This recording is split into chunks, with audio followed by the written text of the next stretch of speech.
நம்ம எல்லாரும் தேங்காய் விலை ஏறிச்சு, தேங்காய் கொப்பரை விலை ஏறிச்சு, தேங்காய் எண்ணெய் விலை ஏறிச்சுன்னு பேசிகிட்டு இருக்கும்போது, இன்றைக்கி காலையில் ஒரு வாழை விவசாயி வந்திருந்தாருங்க. இன்றைக்கி வாழைத்தார் வந்து பார்த்திங்கன்னா, நேந்திரம் தார் வந்து பார்த்திங்கன்னா வெறும் 16 ரூபாய்க்கு வெட்டிட்டுருக்காங்க.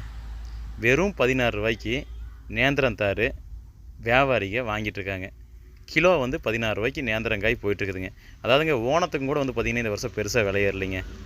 ஓணத்துக்கு கூட வந்து பார்த்திங்கன்னா 25 ரூபாலேருந்து 30 ரூபாய்க்கு தான் வந்து பார்த்திங்கன்னா இந்த நேந்திர வாழைக்காய் வந்து பார்த்திங்கன்னா விலை போச்சுங்க.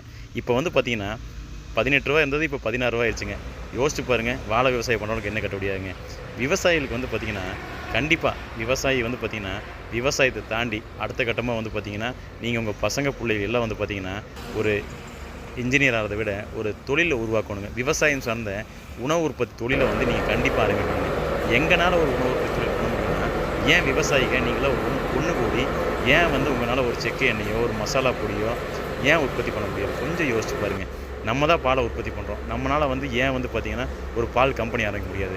விவசாயி ஒன்றுபட்டிங்கன்னா விவசாயத்தை தாண்டி யாருக்குமே எதுவுமே கிடைக்காதுங்க.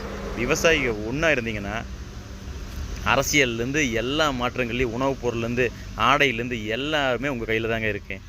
விவசாயிங்க நீங்கள் ஒன்றுபட்டு ஒற்றுமையாக நீங்களே விளைவிக்கிற பொருளை நீங்களே மதிப்பு கூட்டி பண்ணி நீங்களே உற்பத்தி பண்ணி நீங்களே விற்பனை பண்ணும்போது கண்டிப்பாக உங்களுக்கு தேவையான லாபம் கண்டிப்பாக கிடைச்சே தீருங்க. அதனால் விவசாயி ஒவ்வொருத்தரும் உங்கள் பொருளை கூட்டாவோ தனியாகவோ நீங்கள் வந்து ஒரு 4 நபர்கள் சேர்ந்தோ எப்படியோ உங்கள் பொருளை மதிப்பு கூட்டிங்கன்னா கண்டிப்பாக விற்பனை வாய்ப்பு நல்லாயிருக்கும். உங்களுக்கு வந்து நஷ்டப்படாமல் ஓரளவுக்கு லாபம் கிடைக்க வாய்ப்பு இருக்குங்க. நன்றி.